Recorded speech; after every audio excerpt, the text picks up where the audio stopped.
Hi, welcome to Hima's kitchen. ఈ వర్షాకాలంలో మీకు పుల్ల పుల్లగా కారం కారంగా ఏదైనా తినాలనిపిస్తుందా? అయితే వీడియో చూడండి.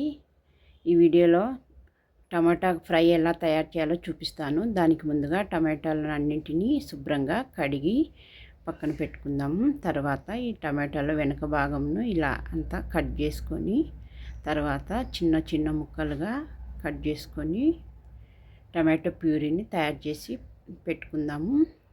తర్వాత ఒక 4 చిన్న సైజు టమాటోలను చిన్న చిన్న ముక్కలుగా కట్ చేసుకుందాము. తర్వాత ఆనియన్స్ కట్ చేసుకొని, తర్వాత అల్లం వెల్లుల్లి రెబ్బలను కచ్చాపచ్చాగా దంచి పక్కన పెట్టుకుందాము. ఇప్పుడు స్టవ్ మీద ఒక ప్యాన్ పెట్టుకొని సరిపడా ఆయిల్ వేసుకుందాము. దీనికి కొద్దిగా ఆయిల్ ఎక్కువే పడుతుంది.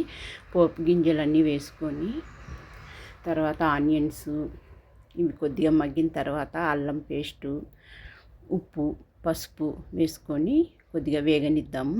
ఇది వేగిన తర్వాత సన్నగా కట్ చేసి పెట్టుకున్నాం కదా టమాటో ముక్కలు, అవి వేసుకొని ఇవి మెత్తబడేంత వరకు మగ్గనిద్దాము.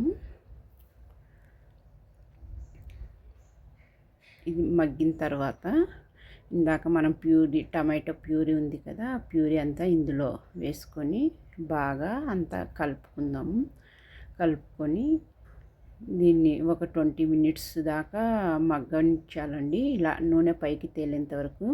ఇప్పుడు ఇందులో దీనికి సరిపడా కారం ఎక్కువే పడుతుంది, పుల్లగా ఉంటుంది కదా టమాటోలు. కారము, ధనియాల పొడి, గరం మసాలా, సరిపడా సాల్టు అంతా వేసుకొని కలుపుకొని, తర్వాత ఒక 3 స్పూన్లు ఎండు కొబ్బరి పొడిని ఇందులో వేసుకొని కలుపుకోవాలి. అంతా కలుపుకొని మళ్ళీ ఒక 5 నిమిషాలు నూనె పైకి తేలేంత వరకు మూత పెట్టి మళ్ళీ మగ్గనిద్దాము. అంతేనండి, మగ్గిపోయింది. టేస్టీ టమాటో ఫ్రై రెడీ అయిపోయింది. పుల్లగా కారంగా బాగుంటుంది. ఈ వర్షాకాలంలో పిల్లలు లంచ్ బాక్స్లో ఇష్టంగా తింటారు. ఈ